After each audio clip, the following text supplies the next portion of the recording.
Newhouse broadcasting stars today. Welcome back into another week of Newhouse Afternoon in our Newhouse Sports Media Center. I'm here, Ailey Weiss, alongside Nicholas Whaley and Riley Underwood. Guys, there's a lot going on this weekend, but we're going to start off with Syracuse football. They're on the West Coast. I mean, it's pretty nice outside, but I think they have some better weather in California. They're getting ready to play. It was raining when they got there, so I don't know. Maybe they should have stayed in Cuse. I know, right? Beautiful weather today, but so they head out. Tough loss against BC. They could not stop the run offense from BC. It was a disaster. No other way to look at it. Giving up nearly over 300 rushing yards. Two guys with over 100 rushing yards on the team, one of which wasn't even on the program. So there's definitely a big concern, especially the edge defense. This was an issue that was starting to spring up a little bit more and more, but it's something that Syracuse is really going to have to be aware of against the likes of Jaden Knott and Javian Thomas, two really, really good running backs. Jaden Knott, one of the best running backs in the country. If he's fit and ready to go for Cal, it could be a really long day for the Syracuse D-line. But I think it could be a shootout, but this is a Cal team that has been growing every single game and looks like they're getting better and better with every conference game they go into. Syracuse is kind of the opposite. It's where they have a great comeback against VT, then they drop a game against BC where it's lots of really little mistakes that keep adding up, penalties as well.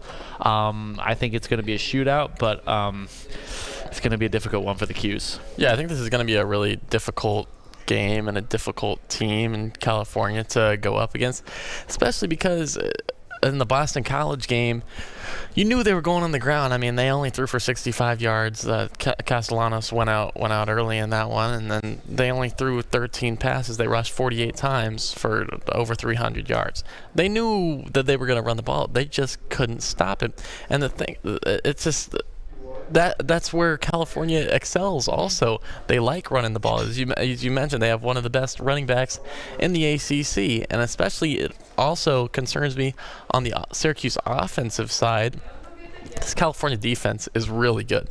Number one in scoring defense in the ACC, number one in the nation in interceptions, and Kyle McCord actually is also number one in the nation in interceptions. So if you're going up against a team and a guy in Noel Williams that has 7 picks, number one in the nation, 2 more than any other person in the country, it's kind of like this is California's dream matchup for a team that's already bowl eligible if they're going to play anyone.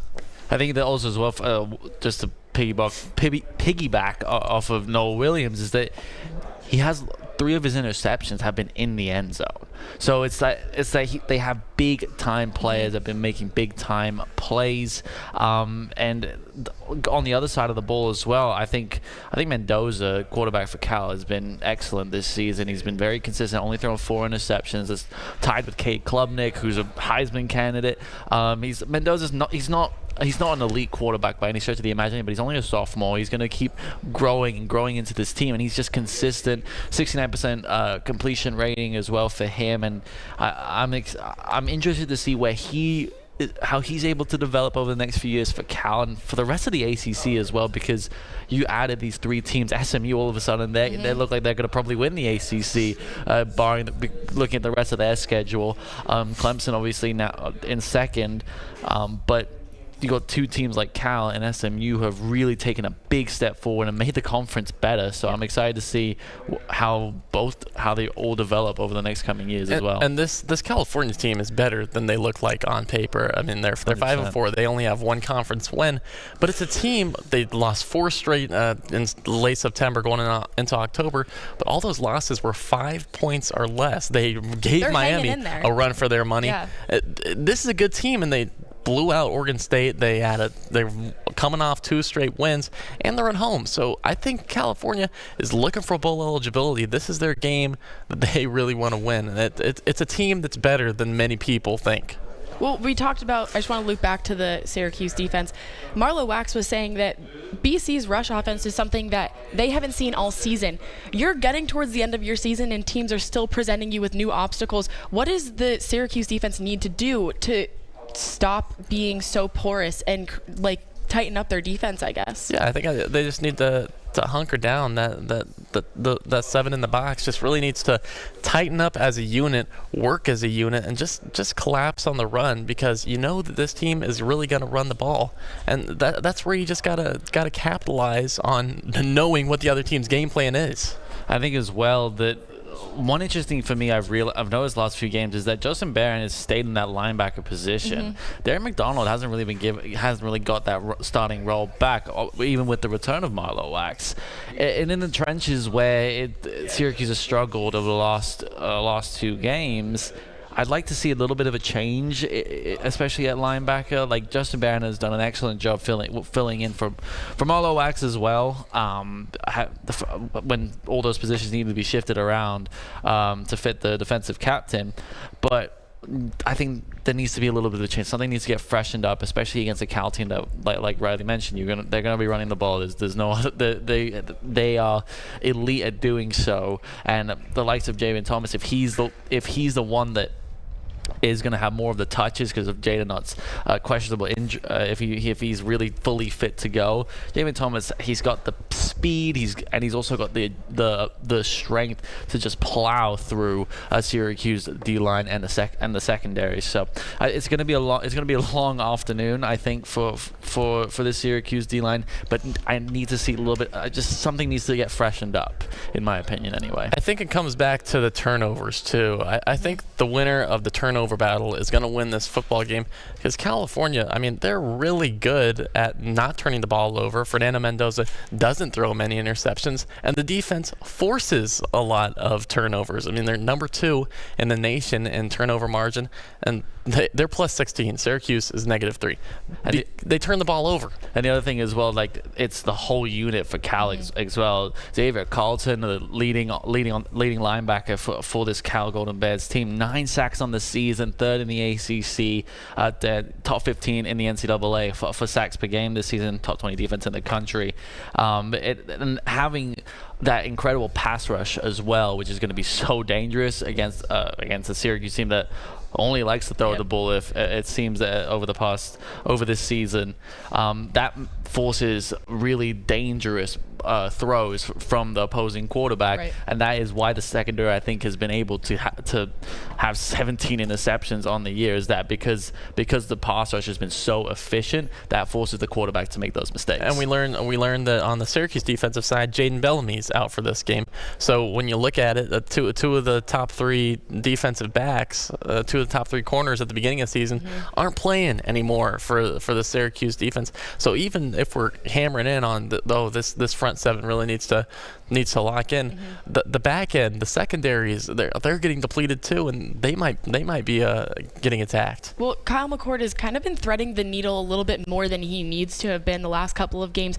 So getting that extra pressure from Cal is going to maybe even evoke him to do that even more. So he really has to be thoughtful in what he's doing and maybe take the easier or the safer pass, get the completion, and then let them work on the ground. Let them use their legs. It doesn't all have to be done in the air. He's been doing that for a majority of the season. They have a shorter passing game, so that is working to their benefit.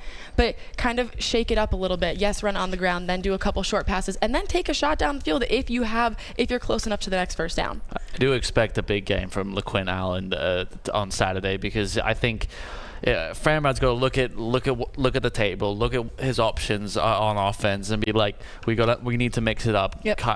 We know McCord's probably going to throw for 350 yards like he does every single game, but there's got to be that variety. And against the Cal defense that's been so good, you need to be able to make it so that LaQuinn can have a few more options. I want to see him thrown to laterally more. I think LaQuinn is so effective as a receiving back. Obviously, the running back room is so depleted at this point. No Yasin Willis either. No Nixon either, so it makes it a little bit more difficult. But there's so as well that the receiving core is actually also so deep as well. There needs to be that little bit more variety when you've got the likes of Pena, Gadsden as well, Jackson Meeks, Justice Ross Simmons. I want to see get a few more touches of the ball, especially the way coming back from injury, had obviously an incredible game against VT, but just mixing things up as much as possible. Be unpredictable, because that's honestly the best chance that Syracuse has against Cal. Well, LaQuint Allen, there's an NFL future for him, and he is not getting enough touches for somebody who has that much talent. I mean, I might disagree with you there. I think he is getting his touches. Just recently, we haven't seen him do that much. And I don't know if that's that. But I think that goes back to what Nick was saying, was maybe shake it up a little bit more. Maybe not just handing it off to him behind the line, giving him a lateral, giving him more options. Like they can get more creative with their playmaking. That's what I would have gone with. I think it's more the play calling of where he gets his touches, because he does get a good amount of touches every game, but especially in the Boston College game. Yeah, 2 touchdowns. But other than in the red zone, I mean, really, you gotta get some first downs. You gotta get 5 yards a carry, 6 yards a carry. Give it to him on 2nd and 5. Oh, maybe he'll get us a first down. But that's just not what we've been seeing, because if you're gonna run in right down the middle, he's not a guy that's gonna bowl all these linebackers over. He's a shifty guy, and if he can get some pitches, get some screen passes, he can make something shake and get some yards. And on the subject of being NFL ready, I think Aronde Gadsden needs to have a couple big games. He's still obviously going to go to the NFL. There's no doubt about that in my mind. But he was looking like, before the season started, at least a 2nd round pick. I think his stock has sort of drifted back a little bit just this season. Not all his fault. He's in double coverage every single play. And every team that's coming up against Syracuse knows they need to lock down Meeks and Gadsden. Meeks was a huge issue for BC in the second quarter. They did not know what to do with him. Exactly. And I think that if Gadsden can get open on more occasions, I think it would be so beneficial to Syracuse. Jackson Meeks as well. And I just don't understand why there isn't more variety in the receiving core. There's just so much talent there that it should be easy pickings, and it should be easy for Kyle McCord. I do think the O-line, like we've seen every Syracuse season, eventually starts to just slow down and eventually just gets a little bit tired. A few injuries start picking up, and the O-line just becomes an issue. We saw this under Dino Babers as well for years. So I'm interested just. If Kyle does get more time in the pocket, he's going to succeed, because he has the options ahead of him. It's whether or not he gets that time, because it is a team sport at the end of the day. So it's all about what happens in front of you as well as the quarterback. Yes, the injuries are adding up, but let's be real. No one's 100% at this point in the season. There's going to be injuries. Everyone's legs are going to be killing them. Everyone's going to be fatigued. That's when you have to be taking care of your body at that point and really prioritizing the recovery aspect, especially this late in the season. Cal needs one more win to be bowl eligible. They're going to come into this game hungry. Syracuse wants to go to the best bowl that they can. They went to a bowl last season, and the season before that they went to the Pinstripe Bowl. But they're hungry, and Coach Fran Brown wants them to put the name on the map, and he's been doing that with his recruiting. But then they need to transfer that over to the field and put out wins. Like these close losses, yes, that shows new recruits and younger talent that hey, they can hang with these good ACC teams, but a close loss isn't a win, and that's what everyone's looking at it as. The season's not over. As of course, we going into the season, it was. I mean, I know I said it that it'd be cool to see Syracuse go 10-2, get to the ACC title game. I think we agreed on that prediction. Yeah, and so it was just so realistic. It's obviously that is over. It's impossible for Syracuse to make the ACC title game, but you want to see progression. And when you have Kyle McCord, who's one of the best quarterbacks that this school has seen over the last 20 years, there needs to be at least an expectation of making a good bowl game. Finish the season as good as you can, whether that's 8-4 is still a possibility. So it's not out of the question. It's going to be obviously a really tough game on Saturday, but it's not out of the realm of possibility. And this team's still a 500 team in ACC play. I mean, they are bowl eligible. But what is a little concerning is just the past 3 years. They started off so strong, and I just think this team has the talent. They can go all the way. We saw it a couple years ago, starting 6-0, and then you lose the rest of them, and it just seems like Syracuse is always starting off so strong. Right. There's a regression throughout the season. We've lost two out of the last three, and you wonder, when are they going to get back on track? And I think this California game, I mean, they are the underdogs. They're not supposed to win this game, even though California's near the bottom of the ACC. They're favored, and they're on their own. Major favorites. Because They are I think major they're going favorites. at different trajectories. We kind of just said it, that Syracuse is working backwards from where they started the season at. I think Cal is doing what every Syracuse fan wants Syracuse to be doing, is they're making progress and they're making improvements as the season goes on. So they're both at like that crossing point, and we'll just see which one's going to come out. I think this game is also big for Syracuse for the rest of the season. I think if they lose this game, sets a tone. I think they might drop the next few. I think if they win this game and they beat the betters, I think that they might build that momentum and get their swagger back and win a few more. And that's the thing about the ACC though. This season, I feel like it's so open, and all the teams are fighting and clawing, and they're all pretty evenly matched. Yeah. So other than the likes of SMU and Clemson and UMiami, obviously, but like below them, it is very, very close. Yeah. Well, they're gonna have UConn after this one, so that should be a win. Well, you say that. A That's pretty dominant win. Connecticut's a but good then, team. you know, Connecticut's a good agree. team. They're 7-3 independent team. They've played some all right competition, but they're winning games. I don't think you can count them out, chalk them up as an easy Absolutely W. not. But I think Syracuse is going to go into that game, or at least from the beginning of the season, they were thinking they could go into that game and, okay, that's going to be a win. I don't think hope that's not. the case. Right. I don't think that's the case anymore, is what I'm getting yeah, at. I hope you're not thinking that going into the game, because, I mean, you got to take it one game at a time, but you definitely can't be thinking ahead to any other games, or definitely not the Miami game. No, that's going to be a big one. They just, I mean, I think they have a chance. Syracuse has a chance to win out. They have a chance to lose out. I think it can go either way. It really could. Well, that's all we have for football. That kickoff in California is going to be at 3 p.m.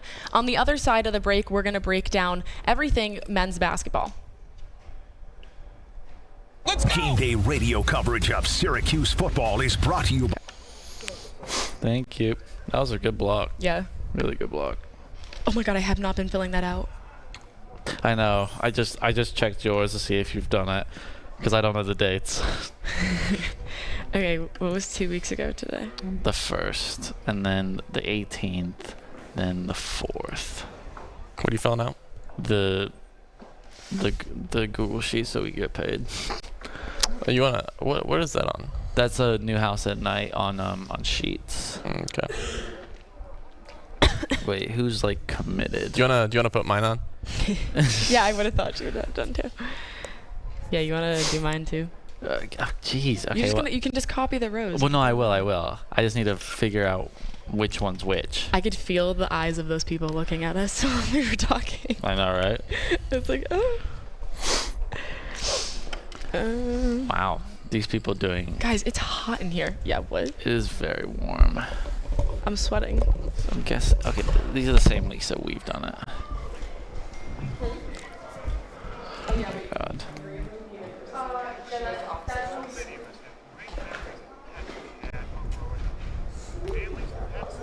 Wait, here's a hotly debated question.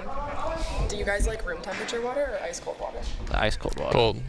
Really? I think that's not really hot. That's not really really. It is debated. It's Was it not by who? By yeah. When I was on the club basketball team, everybody would argue over this. Do you like warm water? No, I don't. I like ice water, but everyone was clowning me for it, and they were like, "What the heck? Why do you like ice water? Like, doesn't it burn your throat when you drink it?" And I was like, What? "No, I think it's refreshing." What are you on about? I don't know. I've never heard that in my life. Was our first show on the 4th? I don't know. I can go back and look at the. Or did we do it in September? No, I don't think it started. I swear we had one in September.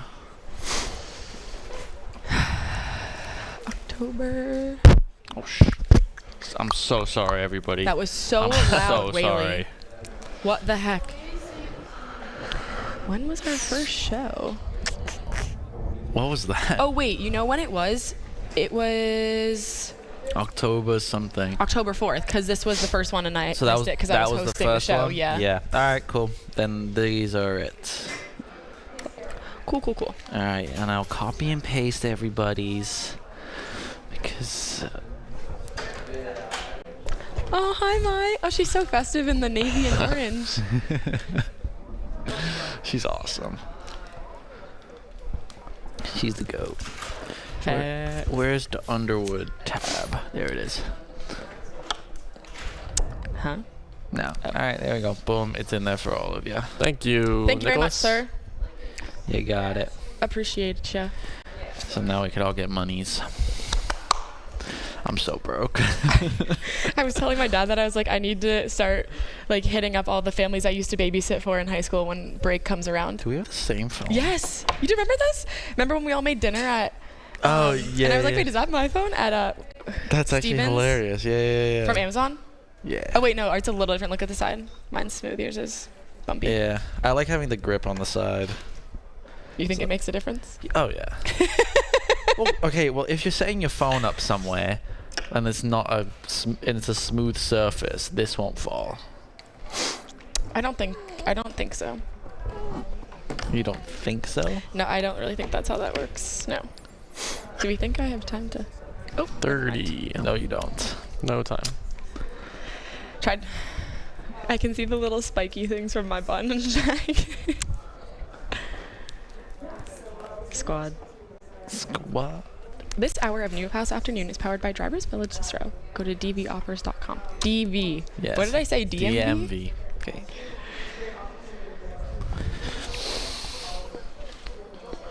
It's going to be the biggest rigging of all time.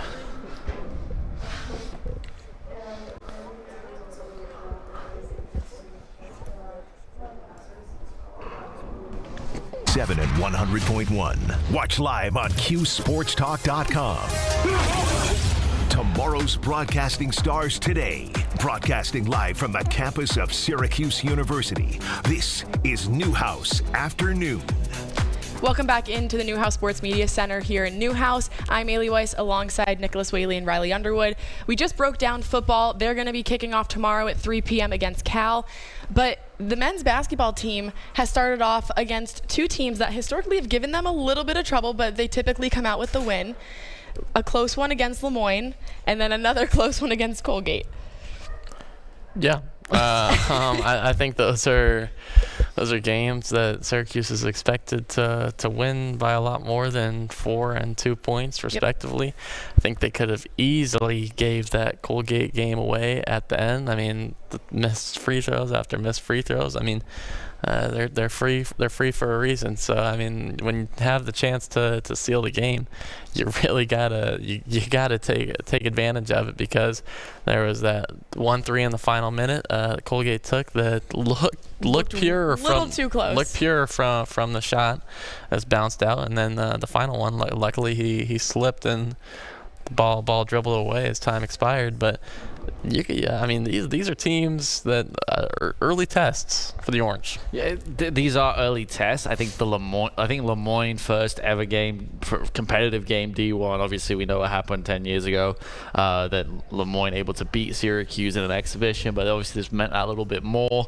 And it's like Coach Autry said, these local games you're gonna see the best out of the local programs. Mm-hmm. And Syracuse is one of the biggest programs in college basketball. There's gonna be a target on their back, and now we saw that. Colgate, a team that's also been historically been really, really consistent against Syracuse, and are a consistent team all year round. So I think it was never going to be an easy game by any stretch of the imagination. It shouldn't have been as close as it was, and there's teething issues, I think, with this team at the moment. It's a lot of new guys. The blending is still not perfect. I need to see a little bit more from guys who are coming off the bench, because I think there's a lot of guys coming off the bench that have been really impressive to me. And the likes of Elijah Moore, I want to see him get more minutes.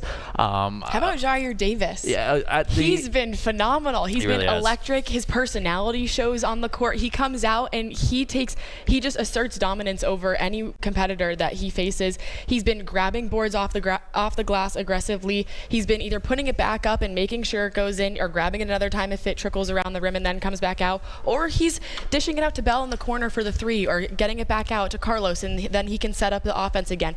But he has been a crucial player for this team, and he kind of fell into that when during the Lemoyne game, Eddie Lampkin got into some foul trouble really early in the first half, and then he came in off the bench for him, and Autry didn't want to take him out. And I think a big reason for that is that Eddie Lampkin on defense is a little bit of a liability. He's not completely on offense. He's great. Gets those offensive rebounds. He's aggressive. He has that fire in him. They need that big body down there. I love seeing the passion that he has on the court. But on defense, I just feel like he's just a little too stuck in the mud, and they need someone who's a little bit more mobile in the paint.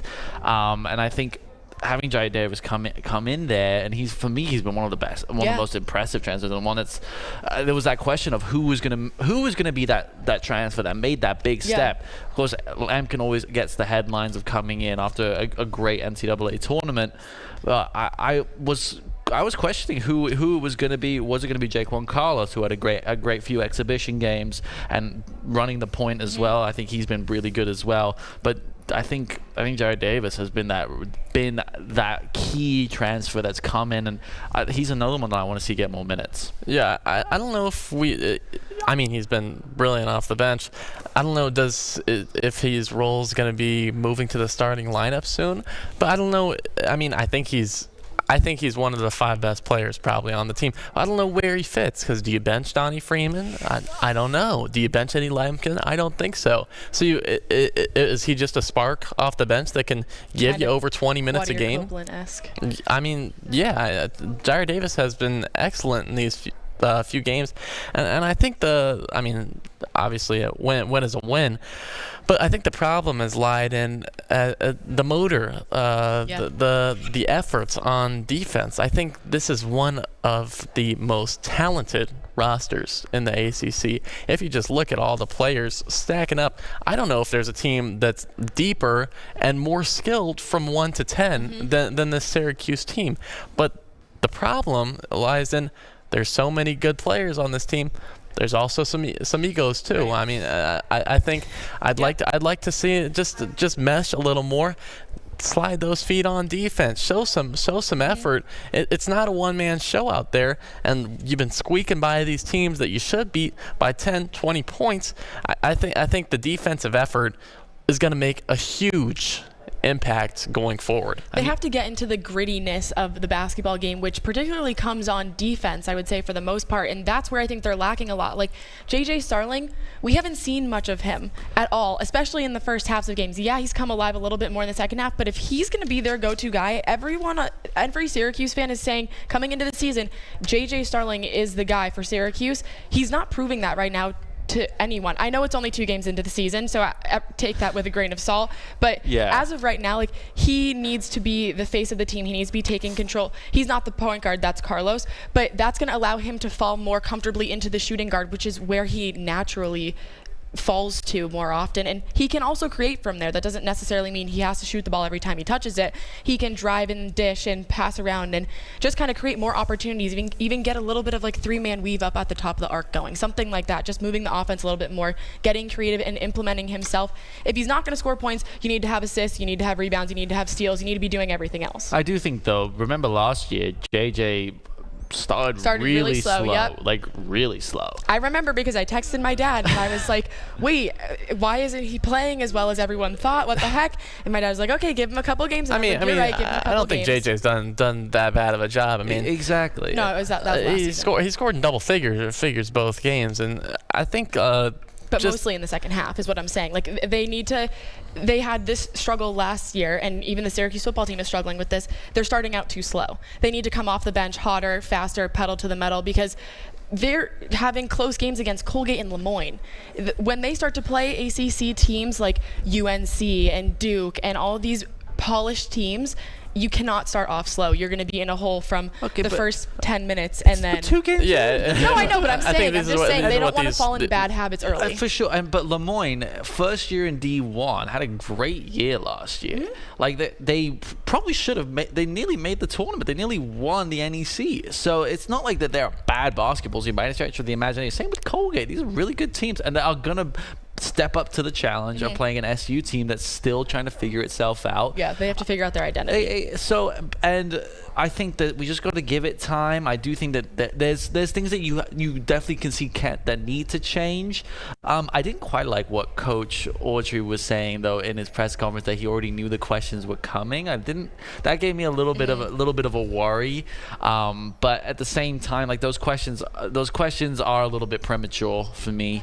There's still so long to go. We're not even close to any ACC games yet when it really matters. And the fact they're 2-0. They're 2-0. Like, it's not like they've lost. Right. Like, so I think there's definitely lots to look into. I think it is interesting that Donnie Freeman only played 15 minutes. Whether that's maybe nursing an injury of some kind, it's very likely. Obviously. Same thing with Chance Westry. Yeah, that's where that's a whole nother thing. I think that's a whole nother thing. I really would love to see Chance get an opportunity to play minutes, but then again, where do you put him? Right. There's so much talent, especially at the guard position. It's really difficult. But so then maybe another strategy could be keeping everybody fresh and doing quicker rotations. That way you have the players have the energy to be gritty on defense and then make those moves on offense and swing the ball more and kind of have the mentality or the tactic, I guess, to just run teams out of the gym. Yes, I think there needs to be more rotation and just more efficient rotation as well. And I really do want to see the likes of Elijah Moore get bigger minutes. Yeah. I just think it's still, Coach Red's still trying to figure out. He's figuring out who works well together, and You've played 2 competitive games, 2 exhibitions. Right. You know, so there's a long way to go. There really needs to be that little bit more consistency. But you know, there's still a long way to go. I think the Thanksgiving tournament's gonna show a lot. The Legends Classic down in Brooklyn those are the first games after this Youngstown State game tomorrow, and I think they're gonna play some pretty good teams. No matter if they win or lose the first game against Texas, St. Joseph's, the winner of St. Joseph's and Texas Tech will play the winner of Syracuse and Texas. But even St. Joseph's, I mean, that's a team coming out of the A-10. They just beat Villanova. I mean, and that's a whole nother thing. I think Villanova coach Kyle Neptune's days. I think those are numbers. I mean, he just kind of completely ran down the program that Jay Wright left behind. I mean, they didn't make the tournament in the past 2 years. I mean, the last time they didn't make the tournament in back-to-back years was 2003 and 2004. I mean, it's been a long time. And now they're 2-2. You lose to St. Joseph, you lose to Columbia. It's just not the same Villanova team, but that's a whole. But they still have talent on their roster. I think but like you mentioned, that stretch between Thanksgiving and sort of just middle of December, you got those 2 games. Then you got Cornell in the Dome. Then you have to go on the road to Tennessee, a recent national contender. So and obviously they lost their best player, but at the same time, that's going to be such a big test to really see if this Syracuse team is for real. I think their schedule is much tougher than I think than a lot of teams. So it's really going to be a big test for them. I like that they gave themselves that challenge, but this is still a 20-win team. Not to mention, Tennessee fans are absolutely insane. Like their domes, the court, the stands, everything is packed. They're loud. They're in your face. They're a great fan base. Yeah, there you go. It is the Battle of the Orange. So it really is. That will definitely be a really big test for Cuse. Your first one not in the Dome, aside from the Brooklyn Classic or the Legends Classic, and that's a tough one. It's a really tough one. And you got to go on the road to Notre Dame as well after that. Have a little trip. So I think it's gonna be exciting few weeks. We've been ready for this crossover season to arrive. I know I personally I'm so excited for this basketball team, excited for this season to get underway. Not that football's not important, but like this basketball team is so exciting and I'm ready for it. Who's been your most impressive player so far this year for Syracuse? It has to be Jared Davis. Yeah. For me, it is. It's just because the way that he's been able to come in and he was not an afterthought by any stretch of the imagination, but didn't know if he was going to get big minutes. So the fact that he's been able to come in and make a huge contribution, especially down the stretch of these games, I think I'm excited to see what he can do. And I'll say who's been disappointing is Donnie Freeman so far. I get he's a freshman, so it's like got to give him a little bit of time. And we've seen other freshmen across the ACC, particularly Cooper Flagg, who's also struggled in his first few games. So I think that's just a matter of time, but I want to see him get going. Yeah, also Syracuse this year is supposed to be a shooting team that haven't been shooting at all. They've shooting about a 0.25%, about 26% from 3 of these first 2 games.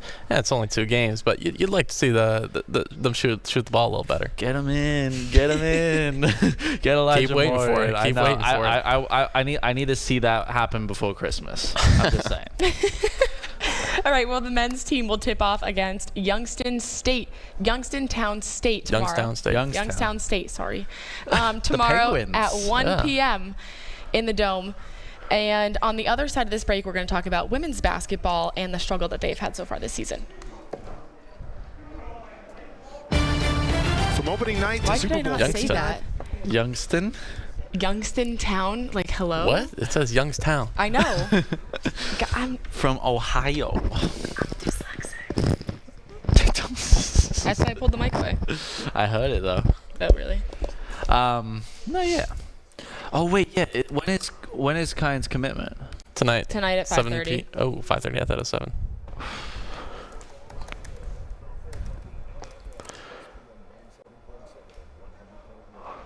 Southern California and Syracuse. But if he goes to USC, I'm actually gonna like disappear off the face of the earth. You think he's coming here?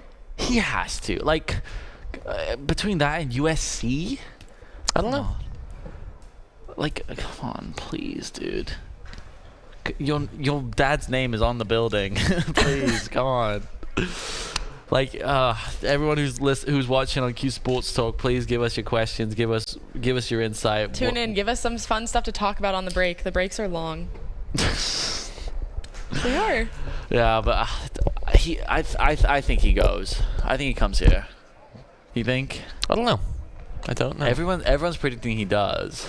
Yeah, I wouldn't be surprised either way. Part of me is because everyone's saying he's gonna come here. He's gonna go somewhere else. Yeah, but I think Melo will definitely, like, Melo talks so high. And impacting his decision. Yeah, but come on. It's Melo. He's gonna. I think Melo has been. Also, did I do the ad yet? I don't remember. No, you haven't. Like, Melo definitely has that influence.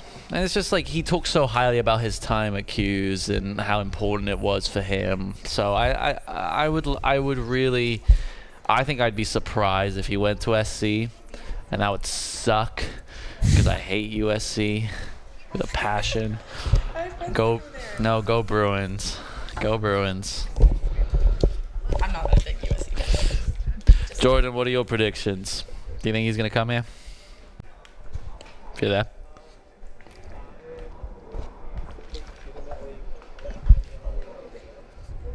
Really?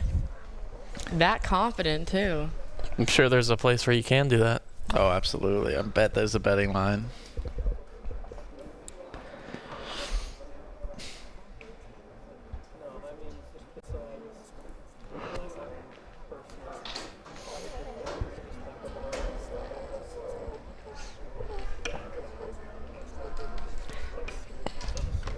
Yeah. Yeah. That's true.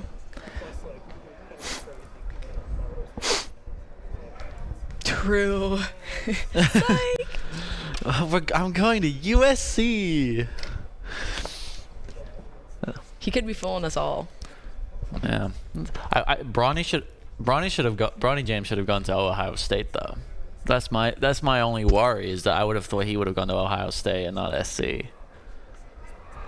I don't know. True. Very true. But the oh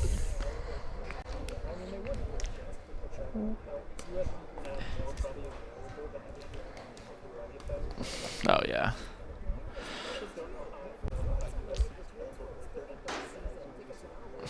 Yeah. Yeah. I do think yeah, he's gonna come. And the 2025 class is good. Like they've signed a bunch of really like Sadiq White was quickly confirmed and like that's gonna be awesome. That's a high yeah. You need a couple big men in there.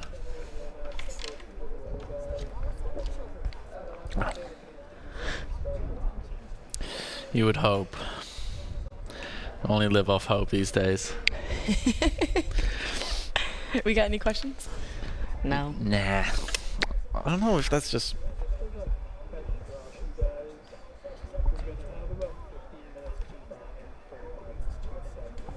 Yeah, we'll be quick. Do you have a lot to talk about for your hot take? No. Okay. We could So have we'll 5 do like minutes for that. 5. We'll do 5 minutes for women's Eat better. basketball. Watch your favorite ESPN Syracuse sports talk shows on QSportsTalk.com. Tomorrow's broadcasting stars today. Broadcasting live from the campus of Syracuse University. This is Newhouse Afternoon. Welcome back into Newhouse Sports Media Center. This hour of Newhouse Afternoon is powered by Drivers Village Cicero, so go to dvoffers.com for more info on that. But we're back. It's Ailey Weiss, Nicholas Whaley, and Riley Underwood here to talk a little bit about the women's basketball team. They just took a close, tough loss to Maryland, and Deasia Fair was in the building, which made my heart happy. But I wish they could have gotten the win for her. Yeah, look, I think they played a lot better than they did against St. Joe's. It's a lot of, again, growing pains. Right. Sorry for everyone, I just hit the mic. But it's a lot of growing pains still with this team. I think we got to look at it this way. Deasia Fair, as amazing as she was, she's gone. Yep. We got to start looking towards the future. Georgia Woolley needs to make that big step. A lot more has to go through her. She needs to be that focal point. I think Kyra Wood has done very, very well in her stepping into a bigger role. But I also want to see more from Sophie Burrows. She needs to be on that same level. The two Aussies need to be working in a tandem. It'll be very interesting what they do this weekend. Yeah, and sorry to interrupt, No, go but what I noticed from the Maryland game is I'd like to, I mean, the fouls and the free throw disparity was I would almost say that's what loses you the game, because you're up early against a pretty good Maryland team, and then Isabel Verajal, she fouls out in 13 minutes. Right. You have your best player Georgia Woolley pick up 4, and she's in foul trouble. You got to take her out toward the end of the game, and then you got Maryland getting to the line 24 times, Right. and you only get to the line 10 times. So those free throws, yeah, you make 9 out of 10 of your free throws, so you're making them when you can, but you're not getting those. You're not getting to the line, drawing fouls, and you're fouling a lot. It's also that consistency from the field. In the first half, Syracuse looked very, very good from the field, able to hit 4 of 6 from downtown, 8 and about 50% from the field as a total. A little bit disappointing that those mid-range shots just aren't falling the same way. That's where the likes of Georgia Woolley and Sophie Burrows should be thriving. Right. But like Riley mentioned, that free throw disparity is unacceptable. And they played against a number 11 team in the country, played very, very well. Yep. It's just that second half. I'm looking for more consistency from this team. They led against St. Joe's in the first half, and then it just slowly but surely just fell away from them. I need to have 4 consistent quarters from this team. We're talking a lot about Georgia Woolley and Sophie Burrows, but I want to see Angelica Velez really take a hold of this team. She is going to be the true point guard for them this season. She needs to come down the floor and own it and tell people where she wants them to go, run the offense, get some motion going, help them create more opportunities so that they're not taking congested threes or congested jumpers, get her teammates open. She is a phenomenal passer. She showcased that so far this season, especially in the exhibition game against Damon. So she needs to bring that into the season and continue to just play her game. I think both of the Syracuse basketball teams struggle with playing their game when they come up against opponents. We saw the men's basketball team last year play down a lot to the opponents that they were playing against. If both of these teams can just maintain their team identity, which is going to be a challenge, and there's going to be growing pains, like you mentioned, in that because there's so many new faces that they're putting out on the court. And it was going to be a question of who's going to be that X factor in this team, and when there's a hole as big as Deasia Fair that leaves this team, that is a huge amount of pressure, especially offensive pressure. Of the 4th best scorer of all time has now left the team and is now playing professionally. Who is it going to be? I think Velez could be that player. It'll be. Obviously it's going to take a little bit of time to get back up to speed. But it's also about the returnee. I think Wood and Woolley, I think, are going to be very important for the future success. Yeah. But even Velez, I mean, yeah, she's starting point guard, but she didn't play too much in the game. They favored Dominic Camp over her. Journey Thompson played a good amount of minutes. That was also because of the Verjao foul trouble. But I mean, she started the game, but she wasn't playing the type of minutes that we may have expected her to play. Yeah, I think as well there is depth in this team, and it's the first time Felicia Legette-Jack has been able to have that roster that has all her fingertips all over it. So much like the men's team as well, it's going to take time, and but I'm liking what I'm seeing. I'm liking that youthful energy, but I want to see that same effort that they had against Maryland in every single game. So, and that is what something that Coach FLJ is a master at, rallying the team for these big moments.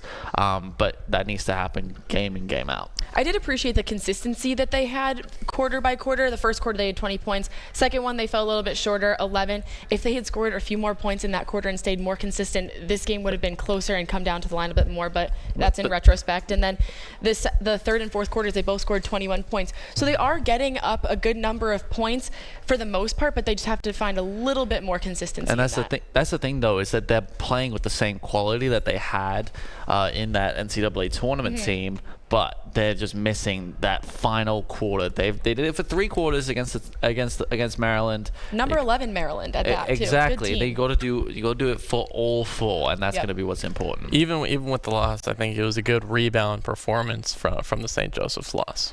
Yeah. I completely agree. We don't have much more time to talk about the women's team, but they have a game on Sunday. But on the other side of this, we're going to get Nick, and he's going to give us our hot take. Tomorrow, the Orange are back at it in the gym. Sorry, I didn't want to have to cut that short, but we don't really have time. Yeah, we just yapped too much. Knocked it over. Yeah, we went. What one did we go off on? Football? Both. Both we just yapped. But that's good. Yap Central. We all graduated with an honors at Yap University. Oh my God. Oh my God. You got it?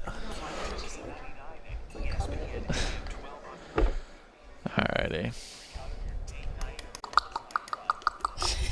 Wow, what a noise. Oh my gosh. I should just unscrew the top. Okay, that's enough. That's enough. Jeez. Oh my goodness. Are you serious? That is more than what you did 2 weeks ago. 100%. That is 100% more. That is not a normal swig. This is a double glass, by the way. Yeah, it has to be. Right, so that's halfway full, so that's 1. I'm sorry. You don't have to drink it all. Unreal. You don't have to drink it all. I'm gonna suffocate. Did I finish all my water? No, okay, I stopped. It's in my hot, my Stanley. Where's your Stanley? I left it at home. Do you want some water? No, I'm good. My manly, as this freshman called it yesterday. Wait, that's hilarious. Yeah, I think her name's Jocelyn. She's a freshman, and she was like, "Nice manly Nick," and I was like, "Damn." That's funny. Get roasted. Hey, I'm proud about my Stanley. As you should be. Own it. Oh my God, Zach's beard, dude. Oh my God. I know. Well, I can't wait for the cross. Who's that? That's my best friend from home. Oh, hi. What's up? She's here. She's our live studio audience. She's here for my date night tonight, and it's gonna be a blast. Yo, where is yours? Oh, where is it? Ah, that's. Come on. It's a new place. We've never had it there before. Oh, really? We were at the Gilded Club last night. Oh, that's where it is. Oh, is it actually? That's no way. That's so funny. Wait, was it nice? What was the vibe? Yeah, it's fun. Okay. It's a really fun place. It was cool. Yeah, it's really, really cute. Okay. Yeah, I was really late, but... That's okay. Oh, yeah, you had... I'd CC. CC, yeah. It was just like... The post-show meeting went till like 10, and I was like, oh my God. Like, come on. But it was my last show with Terrence, so I was like, oh, sad. That is sad. Hopefully I get to do another one. And then I was like, have we done an AC? Have I done one of your shows at ACC? And he was like, yeah, the first one. I was like, ah, shit. Whoops. I was like, oh, damn it. That's all right. Sometimes they just go, they blend all together sometimes, or a lot of the time. Yeah. Well, it's just because I think of like what shows I've done as a host. Yeah. Like, as well. True. But they are a blur. Yeah. I love it. I'm so excited for Sunday. I'm nervous as anything, but You're gonna crush it. You can talk hoops. We just did it here for like. I know, but it's about like how I move the show along. That's like, I feel like I didn't do a good job last time, so I need to do it better. Did you do it for a different hoops game, right? Women's basketball, women's soccer. So. Oh, okay. I think it's just because I wanted to say too much. Okay. I think it might even be easier. I'm the opposite. Is I don't put my opinion into it. I don't talk enough, and I'm just like, whatever. The analyst will say something, and I'm like, okay, and then I go to the next thing, and I'm like, wait, you know basketball? Like, what are you doing? Talk. And I was like, right. So I need to. That's what I was talking about with Park this morning. Yeah. That's why I think like with soccer, I wanted to say too much, and I would just go back. You got the knowledge on it. I just go back and forth, and that was bad. That's what Park said. Soccer. Soccer. Wait, say it again? Soccer. Dude, all these freshmen are like, you're the soccer guy, right? Yes. Like, own it. Be like, yeah. I'm like, yep, that's me. Yes, sir. Oh. Benny. What a guy. Trash. I liked him. Trash. 9.7 and 100.1. Watch live on QSportsTalk.com. Tomorrow's broadcasting stars today. Broadcasting live from the campus of Syracuse University. This is Newhouse Afternoon. Welcome back into the Newhouse Sports Media Center for our signature segment, Hot Take. Ailey Weiss alongside Nicholas Whaley and Riley Underwood. Nick, take it away. This is so. For those who are watching on Twitch, can you see how much is in this? You just shook it around, so it looks like there's more in there than it is. There's not that much in there. That's a good amount. This is more than what Ailey did 2 weeks ago. So I am a little bit. I'll pour more for myself next time. I apologize. You don't have. I told him he doesn't have to finish it all, but I think you can. Personally. This is. Okay, here we go.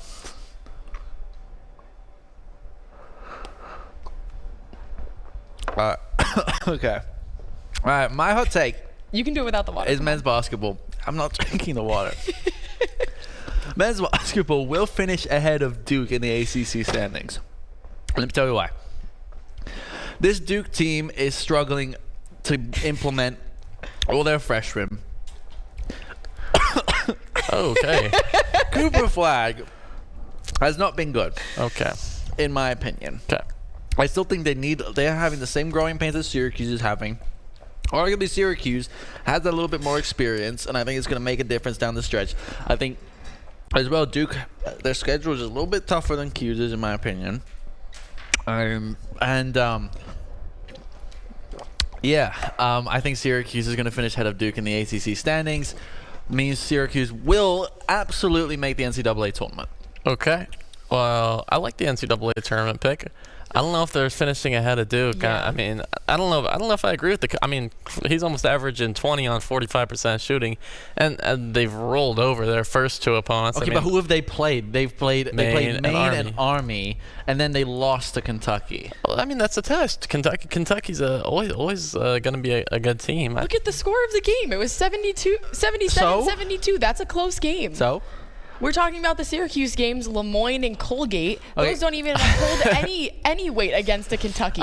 Look, Cooper Flag has been good, but he hasn't been the best player in basketball, for my opinion. That's the expectation that I have for this guy. He needs to be the best player. I think he's been top 10, if not top 5. I don't think I think he's maybe top 10, but he's not the best player in basketball. So. But I don't think Syracuse has anyone that could match that. But it's not. But for me, it's about the overall unit. I think Syracuse. And also they play Duke. They play Duke in the Dome. I think it's going to be one of the biggest games of the year for Q's. 35,000 people will probably be in the Dome for this game. Malik Brown legacy game. Was he had 17 minutes, no points against Kentucky. That's what you wonder. I mean, you wonder if you regret not leaving. I mean, maybe you like when you had it, but you're also on a Duke team that Nick says is going to finish below Syracuse in the ACC. So I mean, how about that? How about that? Look, it's a very spicy pick, and I said it before. That's the whole point of it. That's the point of hot take. I love it. I think this is a Duke team that's going to take time to get to gel together. Cooper Flagg should be the best player, should be de facto #1 pick, slam dunk, like everyone's saying he is, and I don't think he's been that guy yet. So, because at the first hurdle at number 19 Kentucky team, they lost. But it's also the third game of the season. Like we're talking about fourth game of the season. We're letting these teams gel a little bit. I think that they need to adapt to having such a dominant player. Yeah, you got to let him step into his role, and he needs to get there himself as well. But there's also all these other adding factors that need to be able to play around him and do it efficiently. And we're seeing that with Syracuse as well. Like they have to form and they need to gel and figure out their identity. I think Duke needs to do that, but I think Duke's going to be able to do it quicker and better. Yeah, well, we'll see. But we'll see. So a lot going on for Syracuse this weekend. We have football tomorrow. We have men's basketball tomorrow, and then women's basketball on Sunday as well. That's all we have for you for Newhouse Afternoon this week. Thank you so much for joining us. Ailey Weiss alongside Nicholas Whaley and Riley Underwood. And for what we were saying, our friends Caleb and Terrence, they're up in Toronto. They said who's winning tonight, Raptors or Pistons? They're going to the game. Go quick. Pistons. I'm going with the Raptors. I think the hometown team's gonna come out on top. That's all we have. Enjoy the game tonight, guys. This is Orange Nation.